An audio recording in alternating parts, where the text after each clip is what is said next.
Sir sir sir ఇది మడ్రా లేక సూసైడా? Sir అలా మాట్లాడకుండా వెళ్ళిపోతారేంటి సార్? అలాంటిదేం లేదయ్యా. ఎందుకంటే వాళ్ళు లవ్లో ఫెయిల్ అయ్యి సముద్రంలో దూకి సూసైడ్ చేసుకున్నారు అనుకోవచ్చుగా. అలల తాకిడి ఎక్కువగా ఉండడం వలన డెడ్ బాడీస్ రాళ్ళకు తగిలి దెబ్బలు బయటకు అలా కనిపిస్తున్నాయి అంతే. అంతేనా సార్? ఇదే నిజమని రాసేసుకోమంటారా?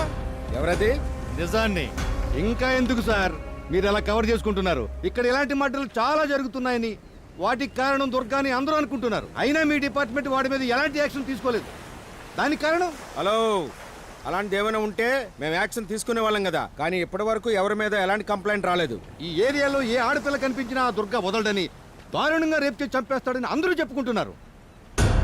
అయినా అలాంటి నర్రపు రాక్షసుడి మీద మీరు ఎలాంటి యాక్షన్ తీసుకోకపోవడం ఏమనుకోవాలి? నిజంగానే మీకు తెలియవంటే నమ్మమంటారా? లేదంటే వాడినేమీ చేయలేని మీ చేతకంతనం అనుకోమంటారా? చూడు, నాకు తెలిసింది నేను చెప్పాను, నీకు తెలిసింది నువ్వు రాసుకో. రాస్తాను సార్, రాస్తాను. నిజాలు రాయడానికి భయం ఎందుకు సార్? తుప్పు పట్టిన మీకు కన్ను చేయలేని పని వదులు మీద ఉన్న మా పెన్ను చేయగలదు నిరూపిస్తాను. ఏమా, ఈ ఏరియా కొత్తగా వచ్చిన రిపోర్టర్వా? అవును సార్. ఏమీ లేదులే.